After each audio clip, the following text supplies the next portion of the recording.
Hello, welcome back from lunch. Now, I hope everyone listened to our panel earlier this morning. I hope you got some vitamin D. Hope you ate a variety of vegetables. I hope you've had a nutritious lunch and you're back ready for our afternoon session. So I'm going to jump right into it. So our first session is titled Audience of the Future. So, by video link, please welcome Asha Easton, Immersive UK lead, based in Toronto, and here on stage, Managing Director and founder of Roadhouse, Charlie Allen. Welcome to the stage.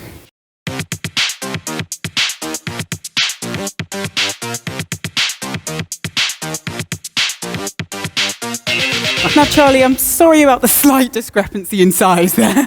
See her there. That's fine. Yeah. All right. Well, Asha, I'm going to start off with you. Thank you for joining us all the way from Toronto. Now, I wanted to talk to you about your program Audience of the Future, because we know that gamers, and in particular esports fans, have quite specific and rapidly changing UI and UX expectations. So what does your program see as kind of the key trends now and in the future?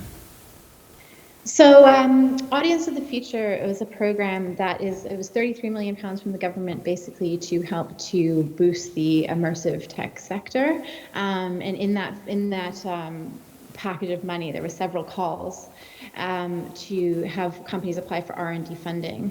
One of the projects that actually was funded was an esports project called We Are VR, and it's a tech platform that uses live and historic data to create personalized mixed reality experiences for esports fans.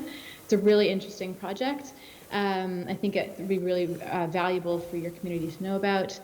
There's actually a call that's open right now called the Audience of the Future Design Foundations. It's the second round, and it's something that you can apply for in order to access R&D money for your projects. That sounds so interesting. So I'm just going to quickly ask you, how can people find that? Well, you can reach out to me if you like. You can also find details about it on the Innovate UK website or the KTN website. It's called the Audience of the Future Design Foundations 2 funding call. You can apply for 25 to 50,000 pounds in order to do research and human-centered design work on your project. Fantastic. All right. Well, if anyone is successful, that was well worth the price of the ticket today. Now, Charlie, I'm going to come over to you because, of course, you're somebody with experience both in sports and esports, which I think is, something that's really valuable. And you now run your own company, Roadhouse. I do, yes. So I'm the founder of Roadhouse. That was founded at sort of end of last year. And that's an esports and gaming business. And we work with brands in the non-endemics and endemic space to consult with them to help find out the best way to enter esports or gaming. There is a difference, as we all know, hopefully, but we can explain that. And it's a company that will work with rights holders in the traditional sports, but predominantly in the esports and gaming space, with the likes of ESL, of course, who I used to work for, but as well as teams as well, to help them find partners, but also make sure that we're getting brands that are getting into the space for the right reasons and how they go about that, and is the right alignment there. So we help to do that as well. And how do you make sure that these partnerships feel authentic, that they don't feel like they're trying to capitalize on an esports boom?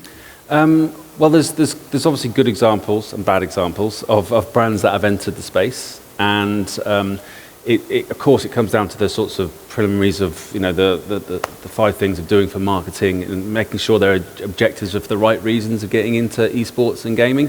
Of course it comes down to connecting and engaging target audiences, and if they're going to be received very well in that space and how they go about it. You mentioned authenticity, of course, but you've got to have a credible reason, not a credible communication. You don't have to be from gaming or sort of a background of that, but as long as you're going into the gaming and esports spaces, then the communities and the fans and the audiences will respond to you if you make a very good effort and bring value to whatever it is you're trying to do in that space. So, Asha, I've got a question for you. I'm interested in gaming is something that feels niche but isn't. We have, in the UK, 50% of people would call themselves a gamer. We have, up to 87% of people under 65 playing games. And so how do you identify your audience? How are you nailing down those characteristics that you're then going to use to target and attract them?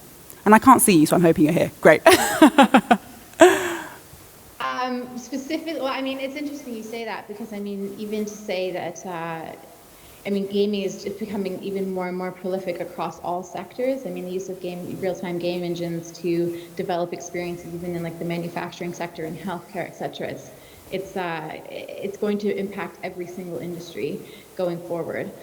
I mean, I think with anything, human-centered design is the most important and critical thing when developing any product or game. And getting user feedback and iterating early is the most important way to understand your audience, and that goes across the board from developing any kind of product for a startup or any game. And so, what does success look like for you? What kind of feedback are you looking for? What for you can you kind of sit back and look at and think, okay, I did what I needed to here with this audience? Wow, that's, I think it's a kind of an ongoing process, and I think it's not something that, I think that collecting like live data from your audience and historic data to, create an interesting experience is kind of an ongoing process. It's not really something that should ever really stop. Yeah, absolutely makes sense. It's something, I think, because it's such a rapidly evolving industry, isn't it? So, Charlie, for you, how do you keep brands on top of what they need to know? Because it feels like in gaming, it's such, an evolving ecosystem. There's so many places you need to be across. There's so many, memes they need to be aware of that have changed meaning overnight, that kind of thing. So, how do you make sure that they're staying up to date? Obviously there's events like this. There's ways that brands will, how they interact with the rights holder. Let's say if you've got a tournament happening and the brands are become a new partner, and what might work in the traditional sports world might not necessarily work well in the esports and gaming sphere. So, you're bringing all these different parts out of the metaverse, which we touched on earlier. How to engage properly with the brands that also fits something that might have worked well for that brand. For example, Vodafone, which was a big partner of ESL up until last year, where it was a big race to the top for 5G that we all know about, and Vodafone were really pushing a hard lot behind that, hence why they worked with the tournament operator to create their own mobile series, which is mobile tournament, esports played on mobiles, which has really just come on so fast and is definitely going to be huge for esports because of how many people do game on their mobiles, which also brings up the demographics of the male to female ratio as well, because there's a lot of female gamers out there, which is what everybody wants. So it was directly relevant for them because it was directly relevant for their brand and what they were trying to do in 5G. They had tournaments going on around different countries around Europe, and they did it in the US as well. And Vodafone really sort of flew that flag with ESL to work very closely and bring the tournament to everybody, anywhere. You can jump on your mobile, play at home, which obviously helped with the sort of pandemic as well. But, and they'd have big events along the way throughout the calendar of the year, like Gamescom, where the big finals could take place and people could turn up and actually enter and play and really just make it sure relevant, because you've got handsets in people's hands, and it's games that they'd have to choose, which is also a very important part of it, that people can just jump on and play, like a driving game or a sort of a first-person shooter or battle royale game like PUBG, where they could understand it, jump on, have a go, and really get involved. And listen, a partner's really happy if their product is in people's hands and it's directly relevant to what they're saying about themselves. So that's a real win-win for that front.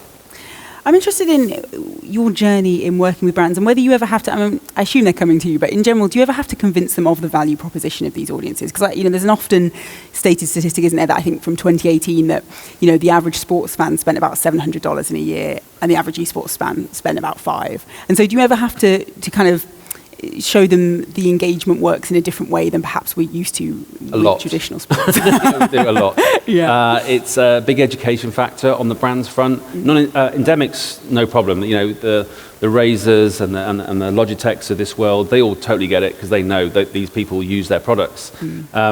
So that's no problem. That's why they've been in it for a long time. But from a non-endemic perspective, like a Vodafone or a DHL or a MasterCard with Riot Games, they are people that are pioneers that are going to go, right, we're going to go into this, and we're not going to go with our eyes shut. It's going to be listen to the rights holder and the tournament operators who want to partner with us, and how do we go about it properly, you have to really just get on top of what it is that the messaging is going to be and how you're going to engage with those communities, and do it through, of course, social and everything else that goes on. But there's the broadcast side of things, which, a lot of brands will be like, non-endemic brands will be like, I don't even know what Twitch is. So you obviously educate them on that, but who watches Twitch, how many people, what's concurrent views, this is a sort of unknown world to them. So you do educate them on that, and then you show them exactly how, how it works from a commercial standpoint, and how we're going to have adverts, how you're going to have branding inside the game or in the reel or on the stream, and how that's different from, let's say, streamers and influencers they might be paying to be an ambassador for them and stream, and obviously have mentions or have their logos in the background or endorse something that's quite engaging instead of just badging it. Because if you just go into it and badge things, it's going to be very vanilla and very ordinary. Yeah. Asha, I've got one last question I'd love to finish with you. You're someone that is very forward-looking in the world of esports. So what are you most excited about? What am I most excited about? Okay, I would say there are three things really that I'm most excited about in the gaming space generally, which the first being, remember that I'm from Immerse UK, guys, so we are the VR/AR professional network for the UK. So, VR and AR is my thing. So I'm really interested in the future of seamless multiplayer, multi-platform games that incorporate VR, or that are VR games already. There's some great companies in the north that are doing some really interesting stuff. One is Co-op Innovations that's created a game called Space Team VR. There's another great company called XR Games that's been doing some interesting stuff as well on this front. So anything that's using like multi-platforms, you can play like on in headset, on a laptop, on mobile, and do that seamlessly with friends. I think that's really interesting. I'm also really interested in the future of what VR is doing with this use of data to create these experiences for esports fans. So they're doing immersive experiences for remote audiences that can go across like virtual and physical space with like multi-displays, mobile devices, VR video telepresence, augmented reality overlays. And they enable viewers to teleport between like the live arena, virtual game world, and an augmented living room. I think that's really, really interesting. And then all that data can be then used by players to enhance their game, or to engage with other people who are also watching the game as well. So I think that's really interesting. And then the last thing I'm really interested in is the future of the open metaverse. I know metaverse has been kind of a buzzword these days, getting thrown around, but I think there's some really interesting companies that are doing things around trying to create an open metaverse. Enable people to port their digital assets from game to game, and their avatars, and make sure that's all encrypted and safe. And I'm really interested to see where that goes. There's a great company called Crucible that's doing some really interesting work in that space. Fantastic. Thank you so much. Well, I have to say, I don't think I've heard metaverse enough today. I thought I'd hear it much more, but thank you so much, Charlie, Asha. Thank you for joining us today. Let's have a huge round of applause as we take them off the stage. Thanks for having us. Thank you so much.